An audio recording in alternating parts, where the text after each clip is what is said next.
British tech billionaire Mike Lynch recently passed away when his yacht sank off the coast of Sicily. The captain of the ship is now under investigation for manslaughter. And on the same day, Lynch's colleague, Stephen Chamberlain, died by getting hit by a car while on a jog. So these accidents occurred just a month after the two men were acquitted of charges related to alleged fraud. Now, these suspicious circumstances have led to no shortage of conspiracy theories. So here to break down those for us is James Poulos, the BlazeTV host of 0 Hour. So James, we love a good conspiracy theory. So what are some of them that are surrounding these events? Hey, Jill. Well, this is a crazy one. There's a lot to work through here. I'll try to hit the highlights. The first thing that's on the table here is what exactly happened to this super yacht that was carrying Mike Lynch, as well as some other folks, including the head of Morgan Stanley International. A lot of UK subjects out there. Some members of the venture fund Invoke Capital that belonged to Mike Lynch, which maybe we can get to in a little bit. What was strange about the capsizing of this boat was there was another ship, another yacht nearby that was also anchored in the area that was not destroyed and really not even damaged by this storm. There were initial reports that it was a water spout that took the boat out. Local investigators, the Italians, this is off the coast of Sicily, said that it was more likely that it was just kind of like a flash storm that was more of a downpour. So there are questions about the boat. The boat's known to have this very tall mast. It's one of these sailing super yachts. There are questions about whether the mast was so heavy that it kept the boat capsized. But then there are other questions. This is the kind of boat where if you really batten down the hatches, it should be unsinkable. That's according to the designer of the boat.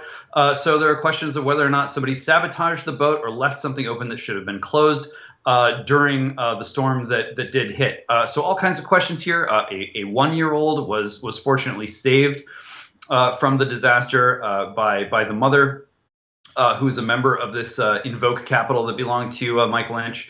So there's some questions swirling around that. Then we've got the car accident. The Stephen Chamberlain, who is the CFO of Autonomy, this highly regarded British sort of tech AI company.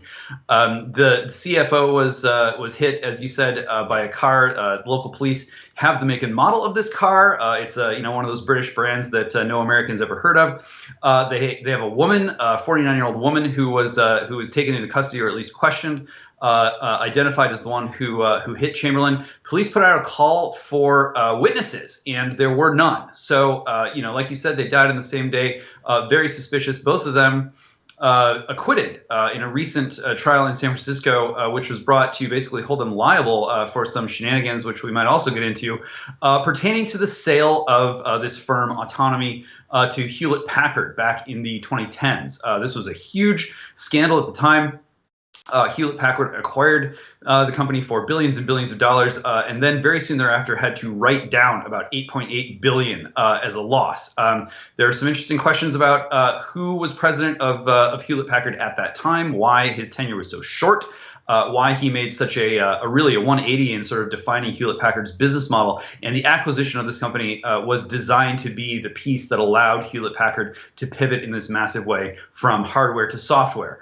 So lots of questions here, and we're just beginning to scratch the surface. So we have, on the one hand, Hewlett Packard buying this company for, I think it was $11 billion in the 90s. Fraud case comes out of it. These guys were both involved. They're acquitted. And then there's also a venture firm, and there's these two horrific accidents. So who's behind the deaths, if there's a conspiracy theory about this, or what are the powerful forces that are at work? Well, so the key that you have to understand here is that there's a firm called Darktrace. Darktrace is a cybersecurity firm. Darktrace was the first company that was backed by Invoke Capital. What's important is that the existence of Invoke Capital was the result of Mike Lynch successfully selling Autonomy to Hewlett Packard. So the moment that Hewlett Packard bought Autonomy for whatever it was, I think it was maybe $11 billion. Mike Lynch turned around and backed this cybersecurity firm Darktrace, which Invoke Capital became the largest shareholder of, and also many of the core members of the Darktrace team were in fact members of Invoke Capital. So Invoke Capital partnered up with, and they're very vague on this point. We're trying to sort through it. intelligence experts. It seems like those kinds of people must have either been high-ranking members of the British intelligence agencies or former members. You know, you can always put a little asterisk after former members of the intelligence community agency. And they partnered together to create Darktrace, which became this incredibly hyped sort of cybersecurity firm, which was taken public. The valuation sort of spiked, you know, perhaps not surprisingly. And that's really when kind of the opportunity for people trying to understand what happened to Mike Lynch to peer into the kind of nexus of British intelligence and you know, obviously American interest in what exactly was going on with Hewlett Packard, an American company, buying a product that allowed the seller of that product to spin up a sort of homegrown British intelligence high-powered cybersecurity capability.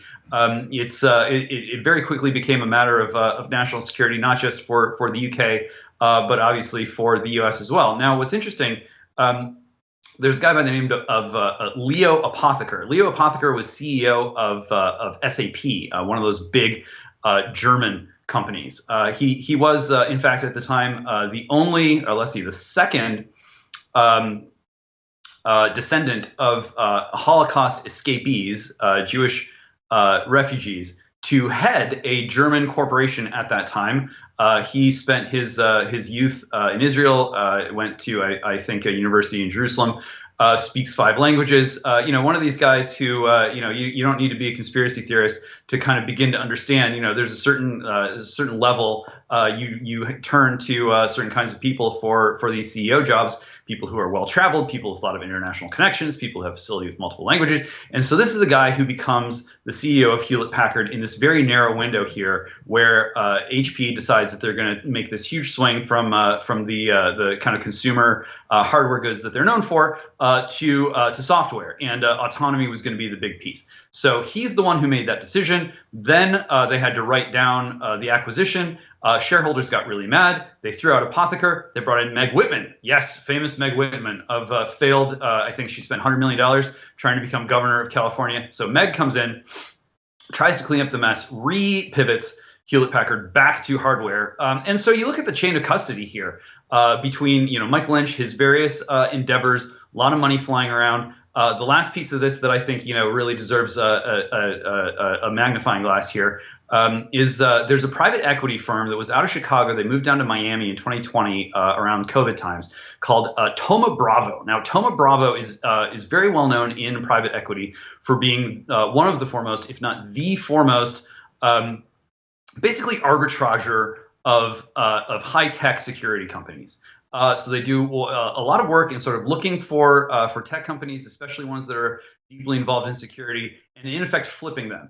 They buy them up, maybe, you know, not at their peak. Maybe got like 20 seconds. Wrap it up. Go quick. Yeah, they do this stuff and they sell it back. So this is the private equity firm that has gone ahead and purchased the cybersecurity firm that is at the center of this kind of controversy. That sale is going to go through, and no doubt they're going to repackage it and sell it back. We got to get back to this. There it is. That's all going to be for Blaze News tonight.